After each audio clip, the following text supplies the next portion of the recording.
Jaga Brosur.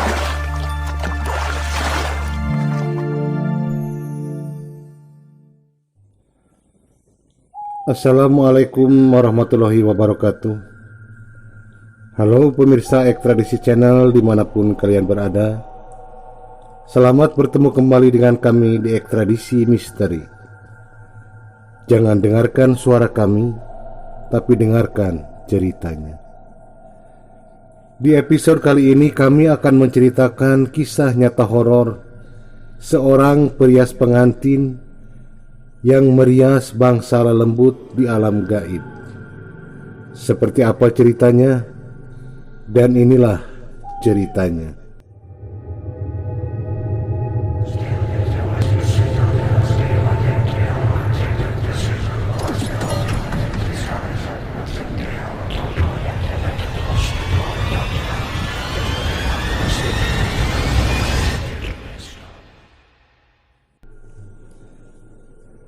Namaku Nani Sugianto.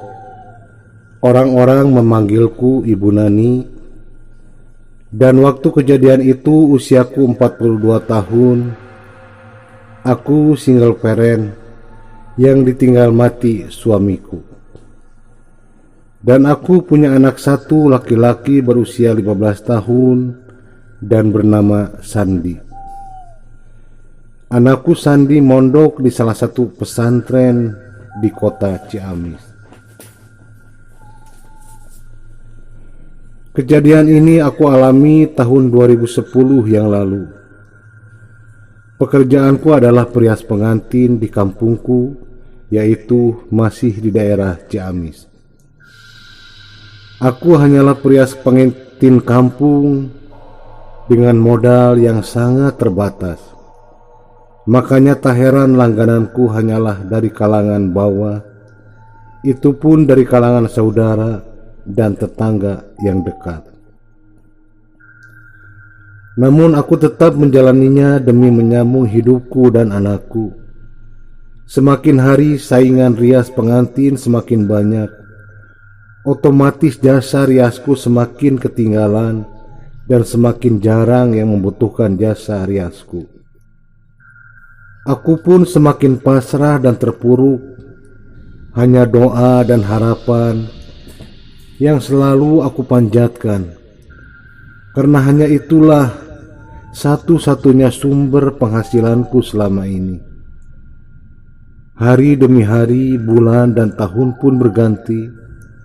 Aku benar-benar berada di titik yang paling rendah,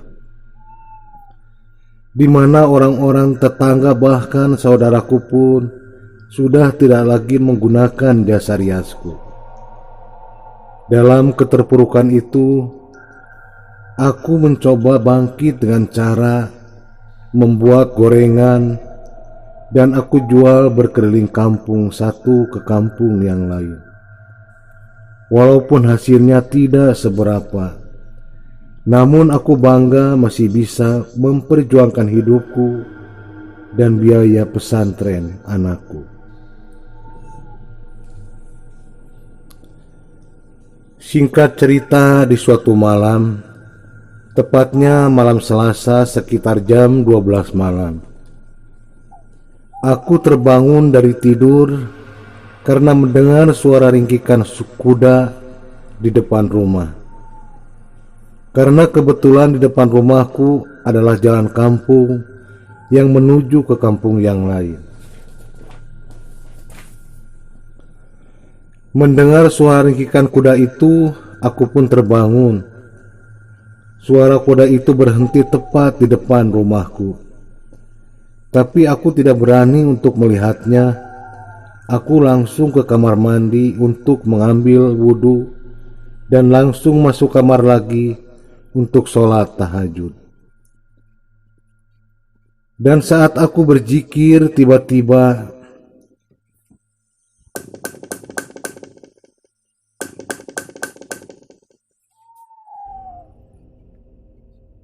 aku mendengar suara pintu diketuk. Aku kaget mendengar ketukan pintu itu dan tiba-tiba, "Assalamualaikum Bu Nani. Bu Nani, ucap seseorang dari luar. Aku kaget mendengar suara perempuan di luar yang memanggil. Aku pun segera menyudahi zikirku dan bergegas ke arah pintu dan membukanya. Aku sempat kaget saat di luar berdiri seorang perempuan berumur sekitaran 50 tahun, memakai kebaya dan kain jarik serta rambutnya memakai sanggul. Dan di sampingnya berdiri seorang laki-laki tua memakai baju hitam serta ikat kepala. Diketahui nama perempuan itu bernama Nyai Sukma dan laki-laki tua itu bernama Bah Darmo. Mereka tersenyum sangat ramah padaku. Aku pun segera menyuruh mereka masuk. Lalu aku pun menanyakan tujuan mereka ke rumahku. Dan Nyai Sukma pun menjelaskan tujuannya menemuiku. Ternyata Nyai Sukma menyuruhku untuk merias anaknya yang besok akan menikah.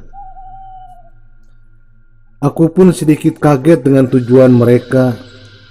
Kenapa mereka tidak datang jauh-jauh hari? Tapi walaupun begitu aku merasa senang karena masih ada orang yang membutuhkan jasa riasku.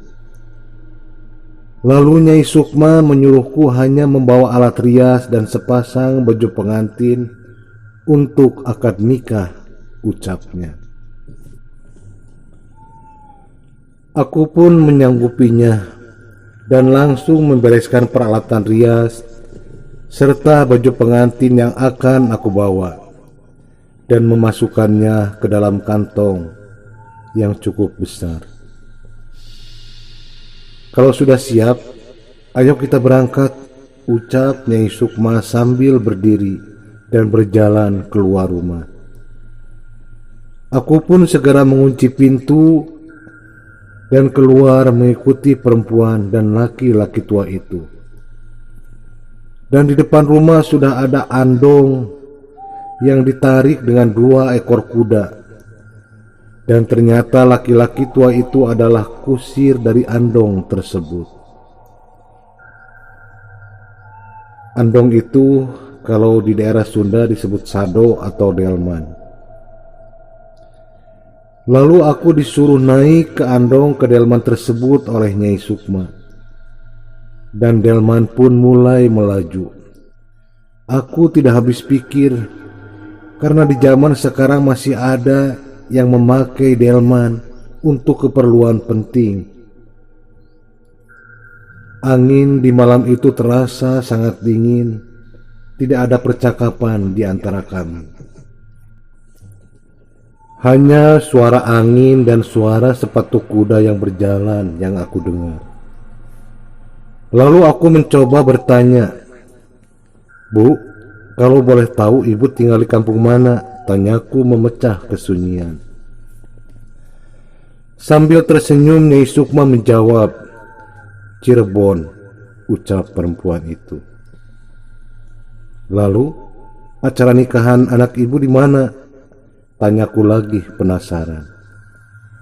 Dan perempuan itu kembali menjawab, "Di Cirebon, Bu Nani." Aku sangat kaget mendengar jawaban Nyai Sukma tersebut. "Bu, bukankah acara nikahnya besok pagi? Apa kita akan nyampe tepat waktu ke Cirebon dengan naik delman ini?" Tanyaku dalam kebingungan. Karena sangat mustahil dari Ciamis ke Cirebon itu sangatlah jauh. Tidak mungkin sampai dengan waktu yang hanya 4 jam lagi menuju pagi hari. "Tenang, Bu Nani, tidur saja dulu," ucap Nyai Sukma sambil tersenyum.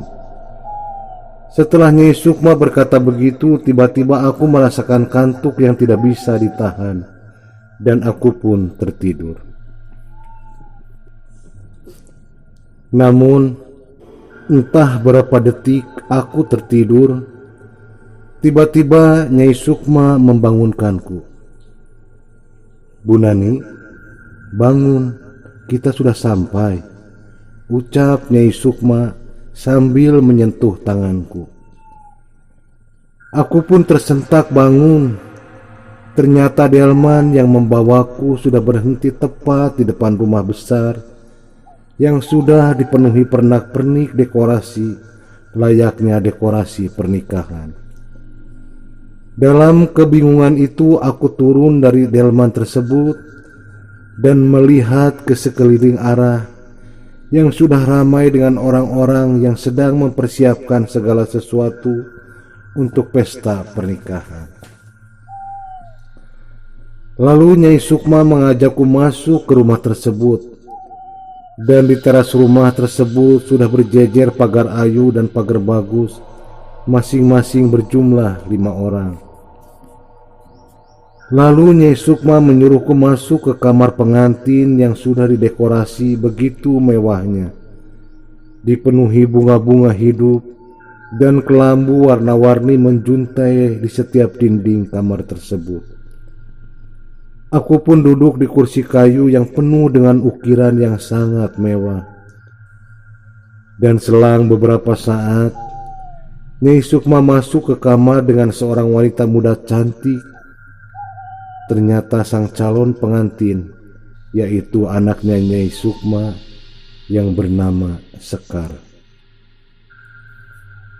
Bu Nani, ini anakku calon pengantinnya. Silahkan Bu Nani untuk segera meriasnya, ucap Nyai Sukma sambil keluar dari kamar. Aku pun langsung memulai merias calon pengantin yang bernama Sekar tersebut. Tidak ada kesulitan apapun, bahkan sangatlah mudah merias wanita cantik tersebut. Padahal sudah hampir setahun lebih aku tidak pernah merias, dan bahkan aku sudah berhenti karena tidak adanya job merias pengantin. Singkat cerita, aku pun mulai memakaikan baju kebaya untuk calon pengantinnya. Tapi tiba-tiba ada gempa yang sangat kencang. Aku pun sempat sempoyongan dan hampir terjatuh. Gempa itu semakin keras, semakin kencang, dan semakin membuat aku terjatuh. Tapi anehnya Sekar, si calon pengantin, seolah tidak merasakan adanya gempa. Justru Sekar tetap berdiri sambil tersenyum melihat ke arahku yang sudah terjatuh. Dan tiba-tiba Nyai Sukma masuk ke dalam kamar dan mengatakan kalau calon pengantin laki-laki sudah datang, ucap Nyai Sukma sambil membawa Sekar keluar dari kamar. Sebelum menutup pintu kamar, Nyai Sukma berkata, Bu Nani tidak usah keluar, tidur saja dulu di sini, ucap Nyai Sukma sambil menutup pintu kamar. Aku pun duduk di lantai karena gempa masih mengguncang. Dinding kamar, tempat tidur, dan kursi yang ada di kamar tersebut semuanya bergetar. Aku pun terus berdoa dalam kepanikan itu. Gempa yang dibarengi dengan suara angin yang berhembus cukup kencang membuat aku tak berani untuk tetap diam di kamar tersebut. Aku pun segera berlari membuka pintu kamar, lalu keluar dari kamar dan keluar dari rumah tersebut. Namun aku berhenti di depan pintu karena di luar sudah banyak tamu. Dan di situ aku merasakan keanehan, melihat tamu-tamu memakai baju yang sama dan baju layaknya baju zaman dahulu. Dan semuanya tidak memakai sandal, sepatu ataupun alas kaki lainnya. Lalu aku pun melihat laki-laki muda dengan memakai pakaian kerajaan dan mahkota di kepalanya turun dari kereta kencana. Kereta kencana tersebut diikuti puluhan kuda yang ditunggangi orang-orang yang memakai pakaian kerajaan pula. Diiringi dengan suara gamelan yang entah dari mana sumber suara itu, karena aku tidak melihat orang-orang yang memainkan gamelan. Aku pun berdiri mematung di depan pintu karena merasa aneh melihat pesta pernikahan seperti itu. Selang beberapa detik, tiba-tiba laki-laki yang turun dari kereta kencana tersebut melihat ke arahku sambil tersenyum. Lalu yang lain pun termasuk tamu-tamu ikut melihat ke arahku dan aku sangat kaget karena mata mereka semuanya hitam dan setelah aku amati ternyata matanya bukan hitam melainkan bolong. Disitulah aku merasakan ketakutan dan aku pun langsung lari ke dalam rumah dan langsung masuk ke dalam kamar. Dan saat aku masuk ke dalam kamar kembali aku dikejutkan dengan adanya Sekar yang sedang berdiri menghadap ke dinding kamar.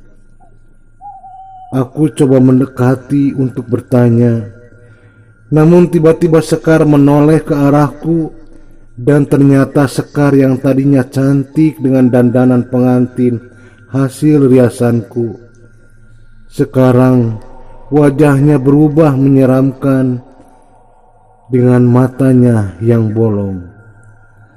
Disitulah aku tidak ingat apa-apa lagi. Entah berapa lama aku pingsan dan aku terbangun karena mendengar suara adzan. Saat aku amati suara adzan tersebut, ternyata itu suara adzannya Haji Bakri, tetanggaku yang biasa adzan subuh di masjid di dekat rumahku. Aku pun mulai membuka mataku dan ternyata aku sudah berada di tempat tidur kamarku. Aku pun merenung, mengingat-ingat kejadian yang baru saja aku alami. Nyatakah atau hanya sekedar mimpi? Aku terus bergelut dengan pikiran, bingung dan bertanya-tanya di dalam hati dengan kejadian tadi. Di dalam kebingungan itu, aku terus berpikir dan tiba-tiba ada suara perempuan yang memanggilku dari ruang tengah. Aku pun kembali kaget mendengar suara tersebut karena aku masih mengenali suara itu, yaitu suara Nyai Sukma. Aku pun langsung turun dari tempat tidurku dan berjalan ke ruang tengah. Ternyata benar, Nyai Sukma dan laki-laki tua itu sedang duduk di kursi yang ada di ruang tengah rumahku. Dengan rasa bingung, aku pun berjalan mendekati mereka dan Nyai Sukma pun berbicara. Bu Nani, saya mengucapkan banyak terima kasih sudah meraih Sukma anakku. Ini alat rias dan baju pengantin milik Bu Nani, ucap perempuan itu sambil menyerahkan kantong berisi alat rias dan baju pengantin. Dan ini imbalan buat Bu Nani dari kami. Dan ada 3 tusuk konde buat Bu Nani, ucap Nyai Sukma sambil menyerahkan kotak kayu yang penuh dengan ukiran. Gunakan 3 tusuk konde itu di setiap Bu Nani merias pengantin, ucap Nyai Sukma lagi. Aku hanya bengong tak mampu berkata apa-apa sambil menerima kotak tersebut. Lalu Nyai Sukma dan laki-laki tua itu pun pamit dan langsung keluar. Aku hanya bisa membalas salam mereka. Dan saat aku melihat keluar, mereka pun sudah tidak ada. Aku pun segera masuk lagi dan menutup pintu. Sejenak, aku berpikir dan terus merenung dengan segala kejadian yang aku alami. Karena ini bukanlah mimpi dan benar-benar nyata.